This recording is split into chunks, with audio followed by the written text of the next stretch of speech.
Hello viewers, welcome back to Rasaja channel. Hope you all doing good.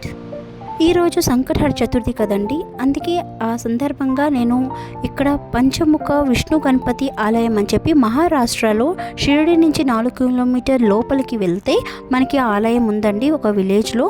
ఈ గుడిలో లోపల స్వామివారికి వీడియో చేయకూడదన్నారండి. సో అందుకే నేనైతే గుడి బయట ప్రాంతం మాత్రమే వీడియో చేయగలిగాను. బట్ స్వామివారి పిక్ మాత్రం నేను ఇమేజ్ మీకు షేర్ చేస్తాను, అది గూగుల్లో తీశాను. సో ఈరోజు మనం దర్శనం చేసుకోవచ్చు స్వామివారికి అనేసి. ఈ గుడిలో స్వామివారి విగ్రహంకి ఎదురుగా ఉన్న ఎలుక చోట్లో మనము ఏ కోరిక కోరుకున్నా సరే తప్పకుండా నెరవేరుతుంది, స్వామివారు నెరవేరుస్తారనేది ఇక్కడ వాళ్ళ నమ్మకం అండి. సో తప్పకుండా కోరిక నెరవేరిన తర్వాత స్వామివారి దర్శనంకి మళ్ళీ రావాలి అని మనకి అక్కడ ధ్వజస్తంభం ఎదురుగా ఉన్న బోర్డు పైన రాసి ఉంది, మేము చదివామండి. ఇదే ఆలయంలో స్వామివారి గర్భగుడి పక్కన అన్నపూర్ణమ్మ దేవి గుడి కూడా ఉందండి. ఆ గుడిలో అమ్మవారు చక్కగా దర్శనం ఇస్తారు మనకి. అమ్మవారి పక్కన మనకి కాశీ విశ్వనాథుడికి కూడా లింగం రూపంలో ప్రతిష్టాపన చేశారు అక్కడ. సో అమ్మవారికి అయ్యవారికి ఇద్దరికి ఒకే చోట చక్కగా దర్శనం చేసుకున్నాము. అదే అమ్మవారి గుడి తర్వాత మనకి ఇక్కడ అభయ ఆంజనేయ స్వామి ఆలయం కూడా ఉందండి.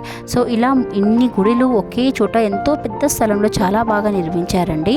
ఇక్కడ అభయ ఆంజనేయ స్వామి ఆలయం అని చెప్పాను కదా, అది ఇదేని. అక్కడ స్వామివారి ఎదురుగా మనకి పంచముఖ విష్ణు గణపతి వారికి కూడా మన దర్శనం చేసుకోవచ్చు, అక్కడ విగ్రహం ఉంది.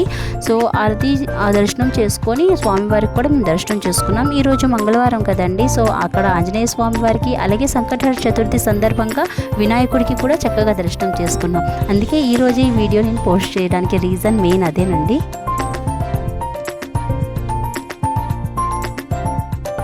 చాలా ప్రశాంతమైన వాతావరణం అండి. ఆ రోజు మేము వెళ్ళిన రోజు కూడాను చతుర్థి, సంకటహర చతుర్థి తిథి తగిలింది అన్నారు. ఆ టైంకి 12 గంటలు తగిలింది అన్నారు. మేము ఆఫ్టర్ 12:30 మేము వెళ్ళాము. సో మేము స్వామివారికి చక్కగా ఆ రోజు దర్శనం చేసుకోవడము అయ్యింది. అలాగే మేము ఒక కొత్త ప్లేస్ చూసినట్టు కూడా అయ్యింది. మీరు కూడా తప్పకుండా షిరిడి వెళ్ళినట్టుగైతే తప్పకుండా ఈ గుడిని దర్శించండి.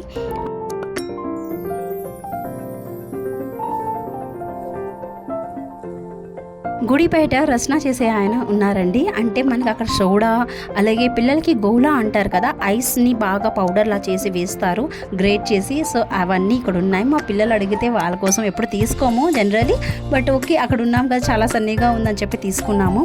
అలాగే మా కోసం కూడా ఒక సోడా చేయించుకున్నామండి.